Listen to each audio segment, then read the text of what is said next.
episode 35. Stand by Nicoletta, please. Episode 35 and Nicoletta, go. Hello. I'm doing these back to back today because I missed out on a couple. So I'm going to double Clarins. But except you won't know that I'm double backing because my tennis elbow or whatever that is so painful today. Don't know what that is, unless it's arthritis and it's affected by rain. I don't know.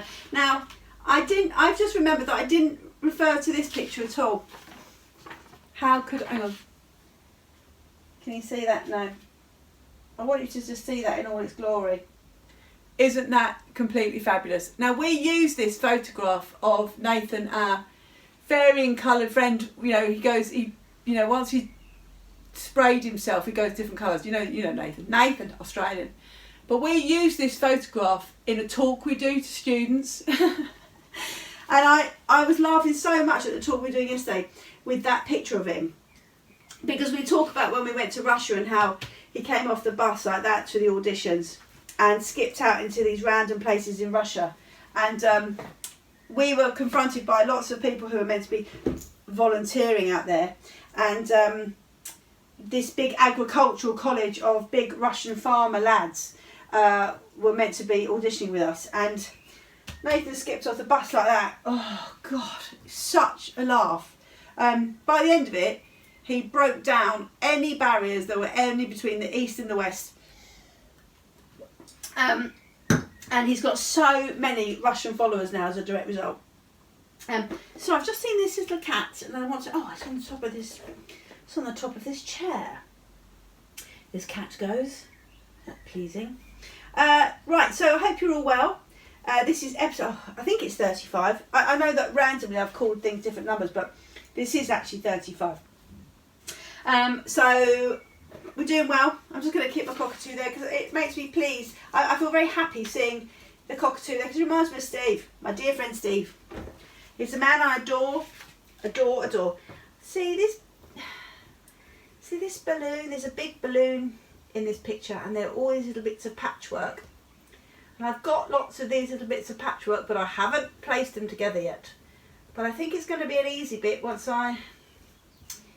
whenever I get to concentrate on it, which might not be this century based on the last email I got from Beckenham, because her daughter can't believe that I've not finished it yet.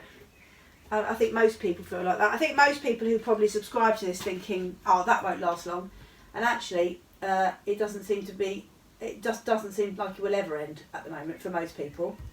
But if you are listening, that means you're not doing anything else but having a nice time with me, which is great. Oh, got the crock caught.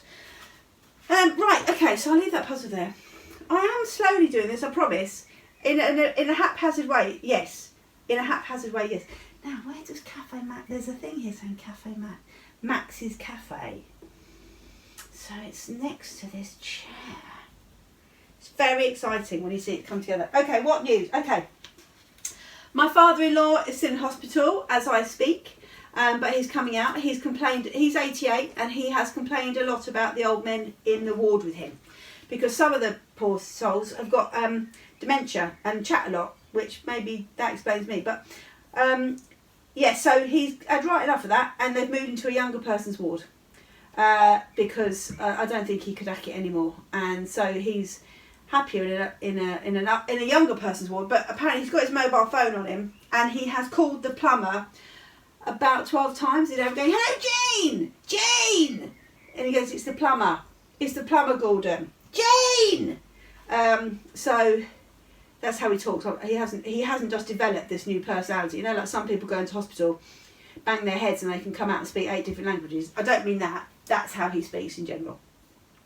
Oh, I thought that was going to go in there then, but no. Oh, yes, Stu, hello. Yeah, so he's in hospital. He's coming out next week. Matt's over there at the moment, sort of adapting the house a bit with Matt's bro from the Shires. Yeah, John's gone up. Yeah, they're both gone up. Both going to sort that right out. So yeah, but he's all right. He's just randomly shouting at the plumber and shouting at Jane when he gets through. But he's good. He's not in any pain or as much pain. So that's all excellent news. Yeah, the plumber made me laugh. Moved his ward. I do have a new Australian listening. She's called Sandy. And she's friends with Darren, Fringe No Fringe, right? And she's listening, she's subscribed, which is excellent news. I know that as I do my excellent Australian accent, to the point that you all think I actually probably am originally from Australia, my brother-in-law has messaged and said, I need to talk to you about your accent. It goes around too many countries to be Australian, which I don't agree with. I think it's almost like if people were to live there, that's how it would sound. They would feel totally integrated, and like now, because they've heard it so much, they'd understand what the Australians are talking about. Although I spoke to Fringe No Fringe this morning, and his mum said, we can't stop eating violet crumbles. Do you know what violet crumbles? I went, yes I do, because it makes all the Australians that go mad, I work with, go mental. So we've discussed this on a previous episode, haven't we? The issues of violet crumbles. Anyway, so his mate Sandy has started subscribing. Now, Sandy, to get a bit of, she got an old, like a daughter about my 21, not my age, I'm not 21, but my kid's age. And she also loves a jigsaw. She loves the Ravensburger situation, but she won't look at this because it's not a Disney one. If it's nothing to do with Disney, Sandy is not having anything bloody to do with it. She won't look at it. She doesn't mind listening to me, but she will not look at the puzzle because it doesn't have a Tinkerbell in it. She won't look at my Ravensburger because I haven't got a Tinkerbell on it. Each to their own, I say. But I'm very, very glad you're listening, Sandy. It's bloody exciting to have another Australian. I'm quite big in Australia. Well, when I say big, when I say quite big, I mean there are a few more listening in Australia and there are a few listening here. I think I'm exaggerating my own thing there. So that's very pleased. But she does love batik, and she can't stop wearing bath. But actually, they don't say batik; they say batik. I mean, that's another issue, isn't it? Batik. Shut up. It's batik, right? So she lives in batik. So there's quite a lot of sort of issues going on down there. We've got Aggie in her Hungarian. She's got quite a big dance group of Hungarian Indigenous dance troupes going on down there now. She's really cracking on with that. And even Steve, my dear Steve with his cockatoo, he's joined in. He's now got his own outfit. The embroidery down there is out of control. But I think it's because it's a bit like all the Australians we know want to live in the UK, don't they? Because they'll go, I love Australia, but it's not enough to do. So I think probably the ones that stay end up doing sort of crafting, and I think they end up making their own clothes just because in the absence of anything else to do. I don't know, I don't understand it. Because, I don't know, the thought of wearing tie-dye anything or batik or, but then I say that, but then Libby's making Hessian clothes up in Aberdeenshire, so what do I know? But you're very welcome, Sandy, even though you won't look at my Ravensburger. Apparently she's very nice. Well, of course she is. She knows Darren, Fringe No Fringe. I'm just sorry that I'm moving. There's a little bit of green I'm looking for. There's a chair totally made of green. It's meant to be all around here, and it's got a cat on top. In fact, this puzzle is a lot like my mind, isn't it? It's so random. Oh, sorry, bit of sky over here. Sorry, Binky, just pushing past you. Where did you go? Right, no, I'm going to leave that up there. I'm going to come back to that bit. Right, what other news? Okay, so when I was talking to Darren Fringe No Fringe, he was saying that he was very confused as to what a flageolet is. And I love the fact that most of the commentary I get on about this is what the cock is a flageolet. And, well, it's like a penny whistle. It's not a penny whistle, it's a tin thing. You'd have to Google it, but Darren did Google it. And he came up with, it just kept showing him some revolting parasite or something. So I don't know how you spelt it, but he said, is it a parasite, Jim? I said, no, it's not a parasite. It's a penny whistle, a tin whistle. Anyway, he kept getting up a parasite, and he was absolutely adamant. It's a parasite. It's not a parasite, no. I wouldn't be playing my parasite on the number 24 bus to Leigh-on-Sea with my mate Jane.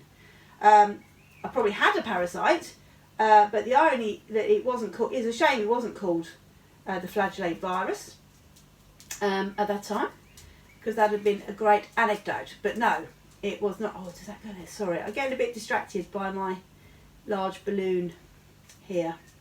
Yeah, so a flagellate is not a parasite.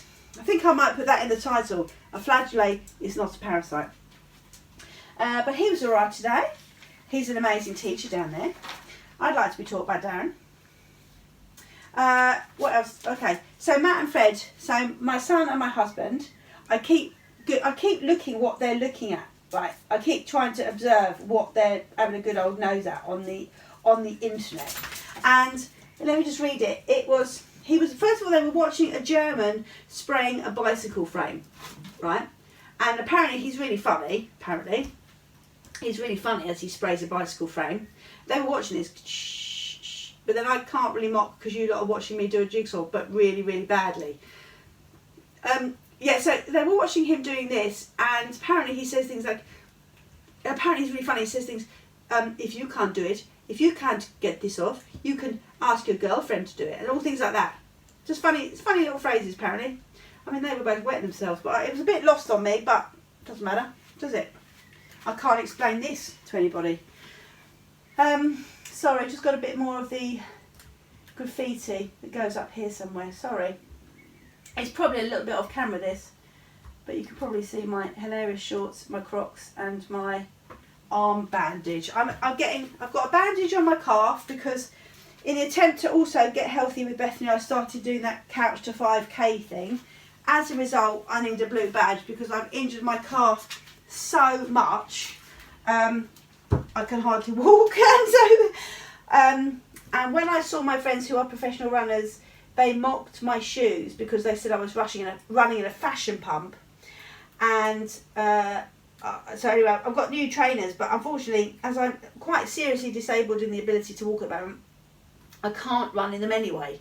But now I've got a bandage on, I've got like a thing on my leg to help my calf, and I've got a thing on my arm to help my arm, and nothing's helping. I'm just in pain. So I'm just going to start taking more tablets. I know some people don't like taking tablets, but I don't. I'm pretty cool with that. I don't mind taking something which is called a painkiller to stop pain. I think it says it on the tin. Right, what's this book here? Let's see if I've got it in the right place. What does it say? Last UFO. Right, that's coming down here. Excuse me. Right, this weekend is exciting because we're doing this shed, so I'll actually be able to move around it apparently, and not get even more injured. Because at the moment it is a little bit dangerous being in here on my own. Hang on. Sorry, I've now got involved in the jigsaw again. Hold the line, please. Oh, pants, that goes there.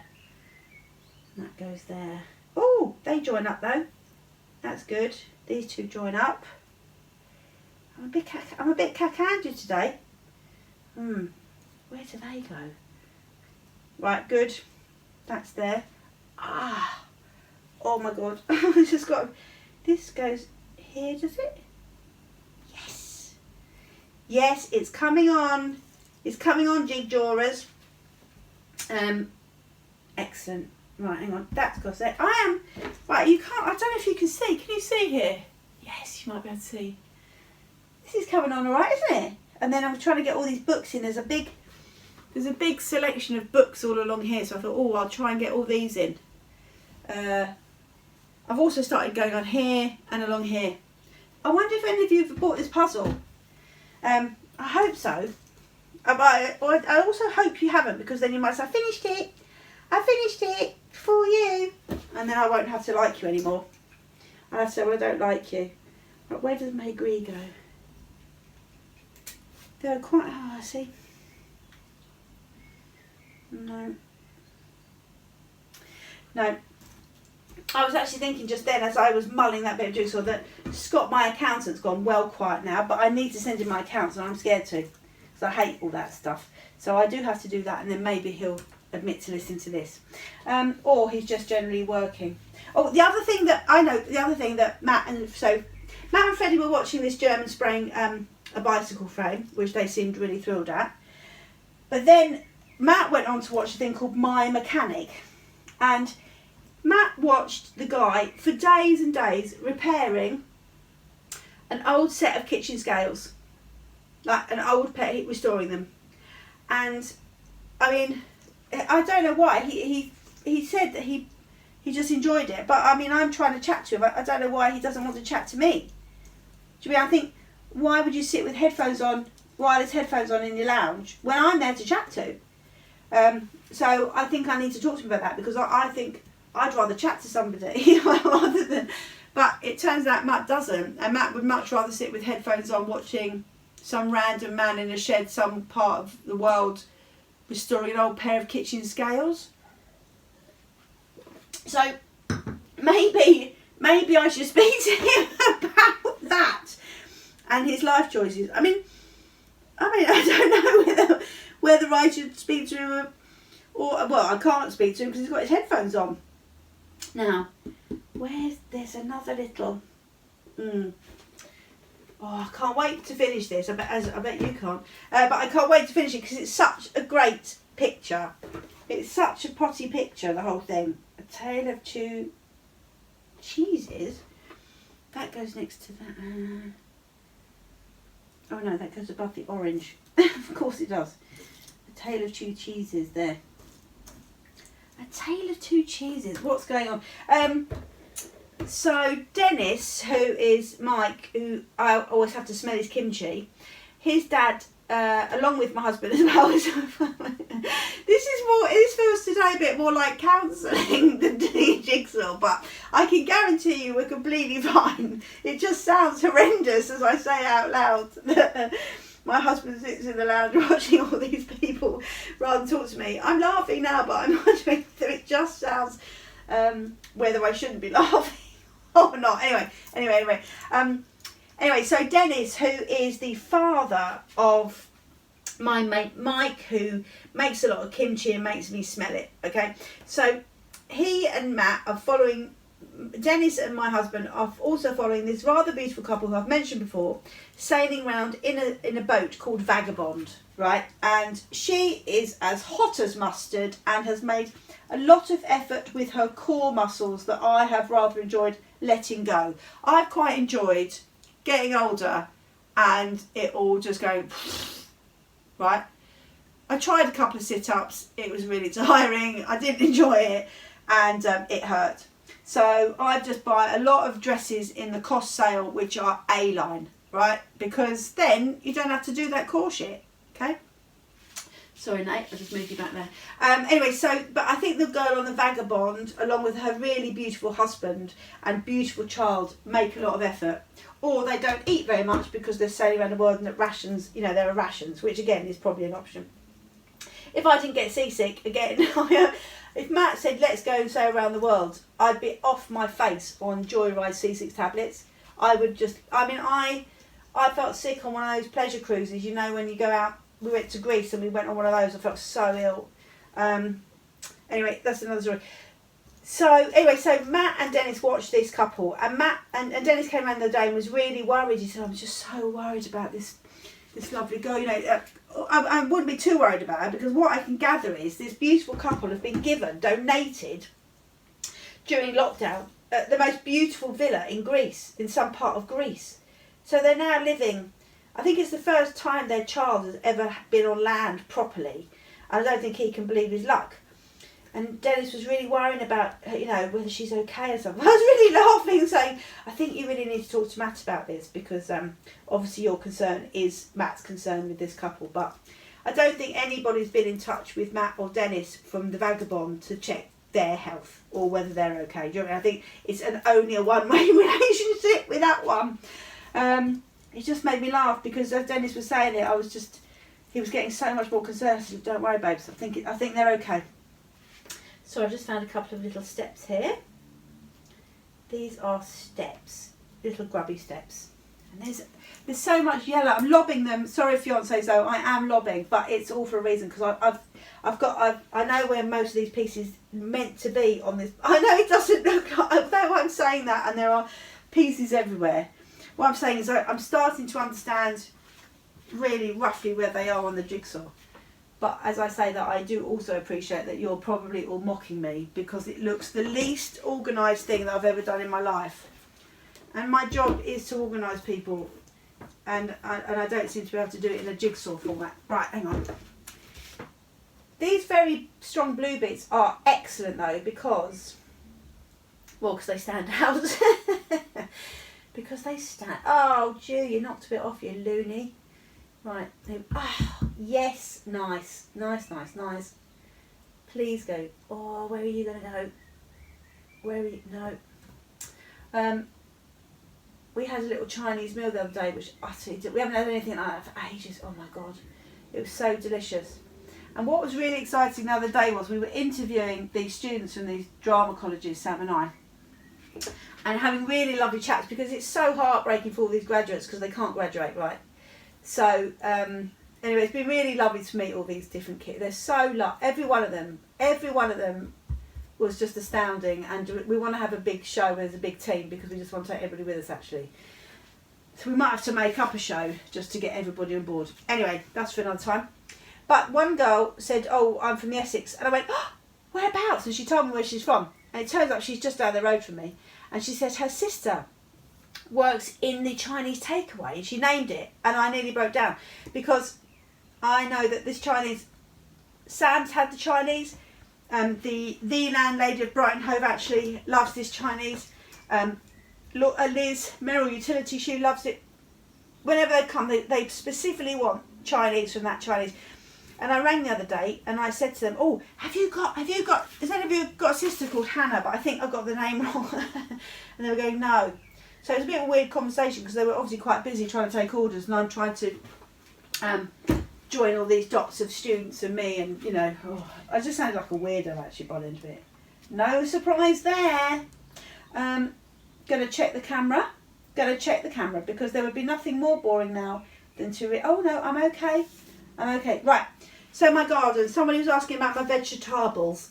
Okay, so very excitingly, my Lolo Rossos are looking pert, they're looking red, they're looking juicy, and they're looking available and edible. So the Commodore, when you come into my bubble, I think that you should definitely come and check out my Lolo Rossos.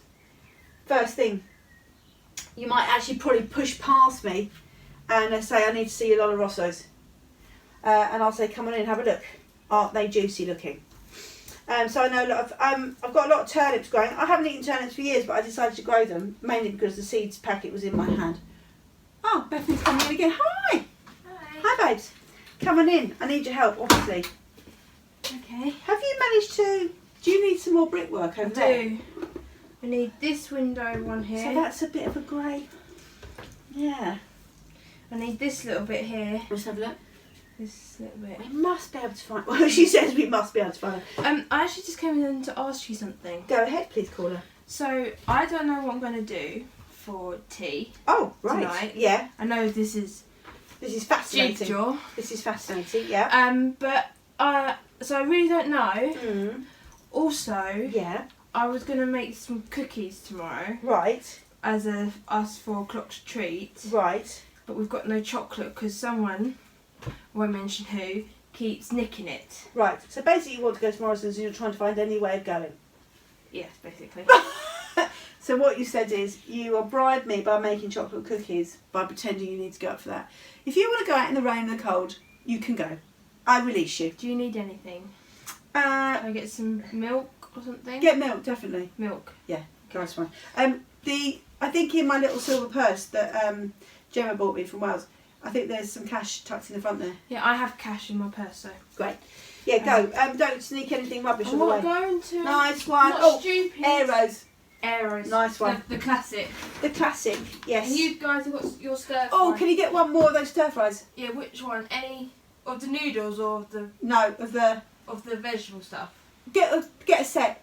The noodles, the stir fry, and a packet of the lovely sauce. Okay. Love you. Love you.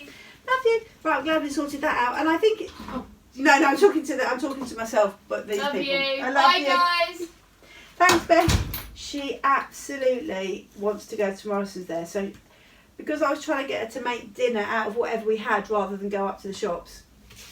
Because I don't know whether on the way back from the shops she sneaks a little cheeky whisper in. I'm trying to work it out. I don't know what, either she fancies someone up there. Her desire to go to Morrison's is beyond anybody else's I know. So I'm happy because she loves shopping. Why would you not want to encourage that? Somebody else doing your shopping. So I love this. I love this photograph so much because it just shows you the joy that I get from that man, even just looking at that picture. And there are just too many joyous photographs, but that one, I just had to print that out now because I want you to know that we have that in our PowerPoint, and it's a very rewarding photograph, as I'm sure you agree. I haven't heard from you. I need to message you. I need to speak to you. I need to ask you how you are. I need to know what on earth's going down there with the flat. And lots of people have asked me about the master because we haven't heard about them for ages, where they've gone, they've given up. You know, did he move out, like fringes, no fringes, one? You know, what happened? What happened to that person? What happens also to this bit of green? Oh, I think it's down there. It's that sort of, I think it's down here. So, yes, my vegetables are good. I've said about turnips, don't know why I'm growing them. I've drilled some more holes in Matt's buckets, but he doesn't know, and he doesn't listen to this, so it's excellent. So I can tell you, and I'm sort of sharing it, and I'm not lying or making it up, but I'm also not really telling him either. So that's excellent, isn't it? Hang on, sorry. So, I want to know who would like to be the first to come into my shed. I've got a little list, but I don't know who's... Oh, well, so we still have to be in a bubble, don't we? You can isolate from me, but it's just going to be a little bit more tricksy than usual, isn't it? Maybe when I just have to wait till it's all open, and then you can all just come.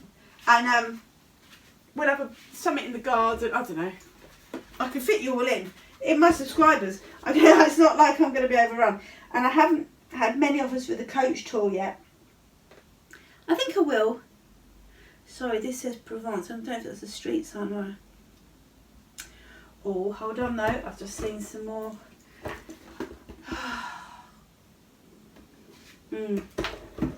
Yeah, oh, actually, if there was something else... Oh no, I wrote it on my phone. I've written it in.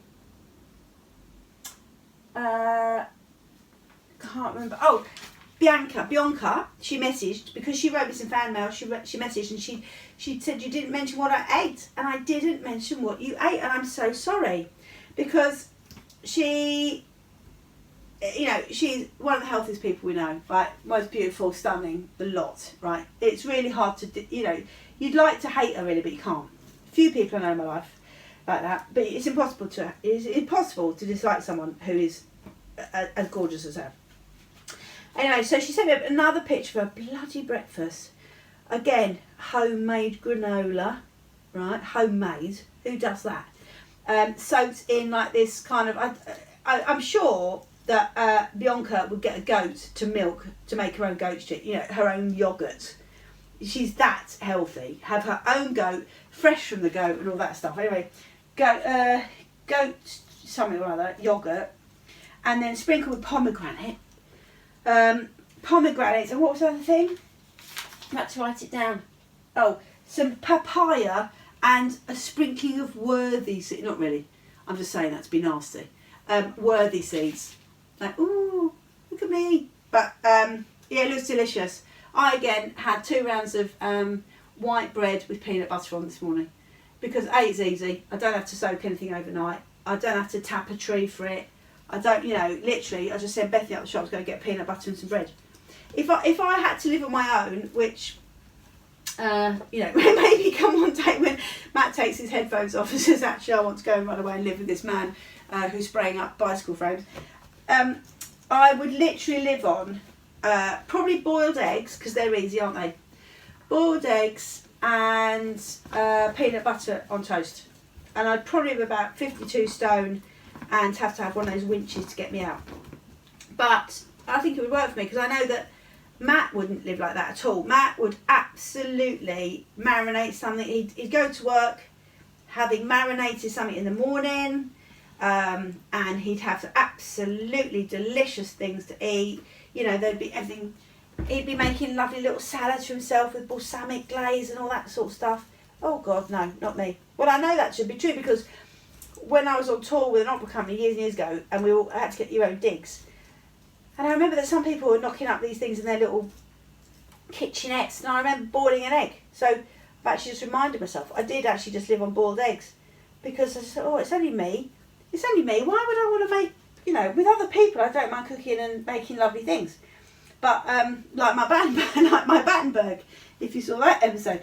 But, no, I mean, if it was just myself, I just absolutely know that I would not bother. Because, I don't know, I just wouldn't do it. Oh, Matt would though. I'm going to check that this camera's still rolling. It is, and I'm now over time. I love you very much. I hope you're okay. I look forward to hearing from you all. Lots of love to the Australians, lots of love to Aberdeen, and lots of love to everybody who has listened to this one. See you soon. Bye.